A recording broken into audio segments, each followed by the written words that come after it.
guys, welcome to Clockwork Noodles. We're here again, another episode number 4 of Summertime Render.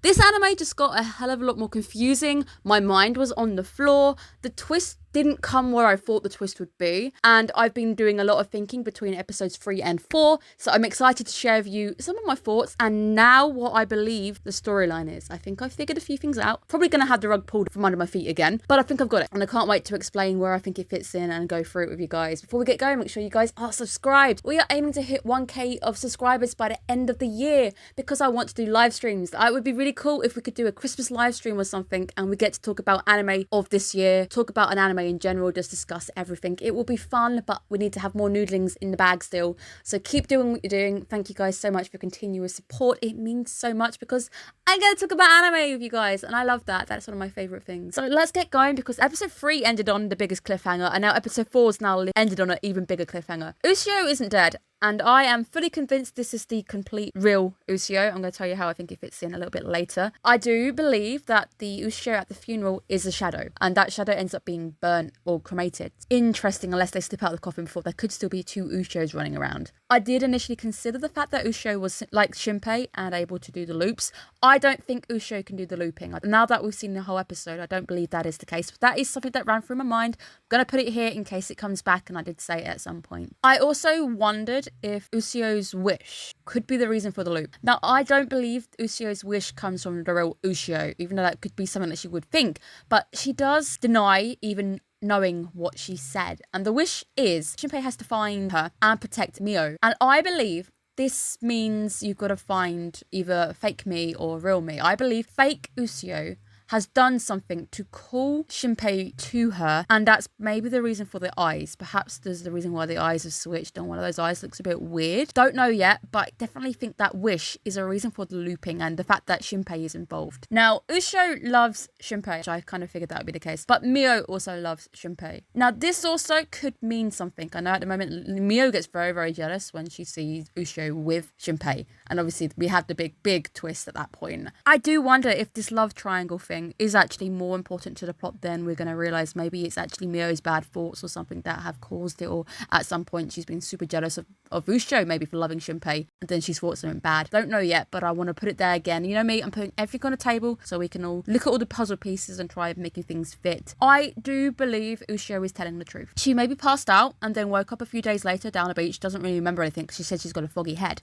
Now, I'm not sure how a close call with death and drowning would leave you, but I can imagine your head's going to be a bit messed up. I do believe that it's possible that she was out cold for quite a few days, woken up, and finally, if it's now making more sense, that's when she meets Shinpei and Shinpei ends up finding her. Fake Mio sees Ushio running through the crowd, and that convinces me that Ushio is still the correct Ushio. A bit later down the line, they call her a traitor. I think it's something to do with this find me, protect Mio thing. I definitely think that the fake Mio knows this is the real Ushio. Was really frustrated because halfway through the scene when he's talking to her and they're talking about stuff, a big part of me really wanted Ushio to open and unlock her phone. She could have unlocked her phone, but that wasn't brought up, and that would have really helped because it would have been interesting to see what's on that phone that's sent by the fake. But no, the phone doesn't get unlocked this time. That was so frustrating. I would have loved to have that phone unlocked, but it's not. Real Ushio also doesn't seem to have any memories about saving Shiori, and that also makes me think Shiori is fake. It was perhaps a story that was built up by the 2 onlookers. I think Suo was one of them. He was there. I still think he's a shadow. I still believe that they're all shadows. They saw this happen. Maybe Ushio just didn't remember it. There's something here which doesn't quite line up, but I do think the whole Shiori from drowning thing was fake. Maybe she was in the water, and then Shiori's fake self, the shadow Shiori, is the one who actually wipes out Ushio. That's probably what's going on there. Trying to figure it all out, guys. I feel sturdy on this. Ushio doesn't remember the you must protect Mio, find me. She doesn't remember that request, which does make me think if she doesn't say it, that is definitely the shadow. And that would maybe explain why we've got this crackling on or this static going on in that first ever loop number 1 when she tells that to Shinpei. And that would explain why she maybe does something to the back of its head. That's probably something to do with the eye. I think fake Mia, the reason why she's traitor, is because she called out to Shinpei and she's trying to stop whatever grand plan is going on. Our big confession of love by Suo obviously was going to be rejected because I believe this love triangle is actually a key plot. I think it's key to the story. I think it's very, very important. I'm not sure why yet, but I really think think this love triangle is actually very important. I still think Suo is a shadow. He could still do that and pretend. I haven't got enough information. I think we need another loop. I think it's time to re-loop, and I think sadly that means that Shinpei is going to have to off himself. The amount of trauma any of these people are now going to have when we've just had the friend zoning in public in front of everyone, and now just the return of a dead friend. Also, trauma on Ushio. Can you imagine waking up and everyone's convinced you're dead and everyone's freaking out around you and everyone's just scared of you? Could you actually imagine that kind of response? That's terrifying. Oh my goodness, the atmosphere when they all suddenly see Ushio, and the reaction from Mio really just confirmed something for me, that Mio is really sus. It was actually her sister, and obviously she's trying to deny she thinks she's a ghost. Obviously she thinks she's a shadow as well. There was something quite strong about the reaction which really just bothered me, because she gets very angry at it, and I don't know, it could be the fact that I'm seeing my dead sister and it's weird, and I don't know. Everyone's sus, okay? We've already agreed that this is correct. We need to be sus of everybody. Everybody is sus right now. It's definitely Ushio. I'm 100% that is her sister right in front of her. The plot twist that it was Shin. Oh my goodness. I keep calling him Shin. Yeah, I've got 86 on the brain. Shinpei. Shinpei is the shadow. I didn't consider it because we didn't change perspectives, and maybe we did, and I didn't even think that it could still continue without actual Shinpei being there. Huge plot twist. Honestly, you can take a big round of applause, because I wasn't expecting the anime to do that, and it was the least thing on my brain. I didn't even consider that he could still be a shadow, because I thought he was kind of a shadow. A shadow is a shadow. Is he a shadow of a shadow? I don't know. Ushio is real at that point, and he was the fate. But yeah, the loop continues, and that obviously meant that Shinpei hasn't died yet. It also means that we can follow the plot even if Shinpei isn't there, and that's concerning, because the anime is going to pull this on us quite a bit, and it's now, I don't even trust the anime anymore. I don't trust what point of view you're showing me, because you could suddenly swap it out and I just don't know what's going on anymore. Shinpei did look identical. There was nothing different about him. The clothes were the same. It's just Mio is wearing different outfit from the real Mio, which is the only thing which I'm a bit suspicious about, is because she's the only one who isn't changing what she's wearing, and she's the only one who still stands out. Whether they've done that on purpose so we can still know, feels like she would have more chance blending in if she perhaps wore the correct outfit that the real Mio was wearing, and she knows what she's wearing. I've done the loop quite a few times now. The body count in this loop is the highest we've ever had. A lot of people die. We have the line, Ushio is a traitor.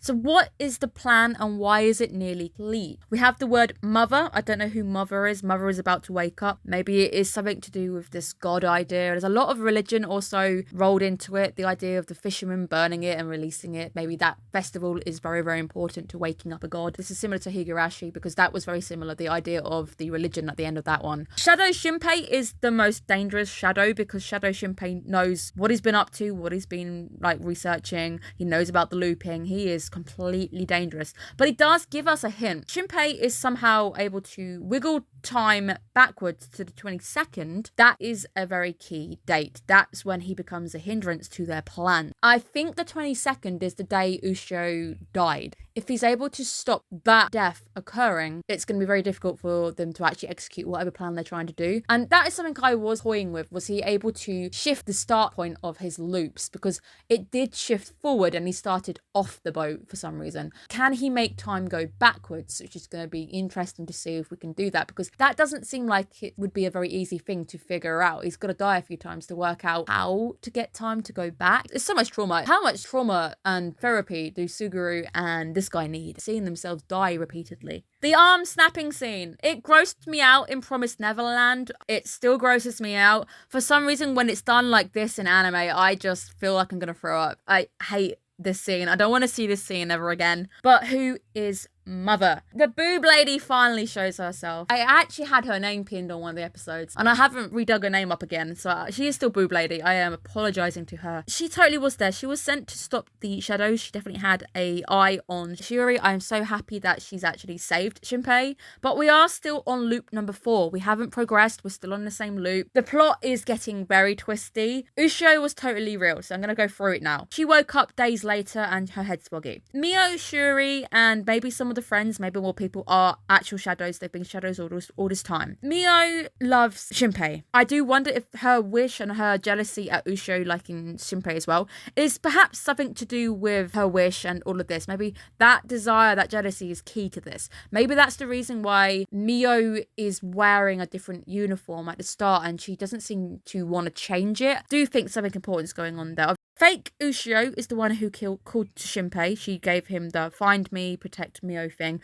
She's a traitor to the shadows because she's involved Shinpei. She's trying to stop whatever's going on. So even the shadow Ushio is a good person. The plan is to wake up somebody called Mother, and we know that by the festival it is a nearly complete thing. It's nearly done, it's nearly over. They've nearly achieved whoever Mother actually is. And then the key date is the 22nd. We need to get Shinpei to go back to the 22nd. Shinpei now needs to die again. Die before their plan is complete, because I have a feeling if they complete their plan he can't go back, and that probably stops the looping.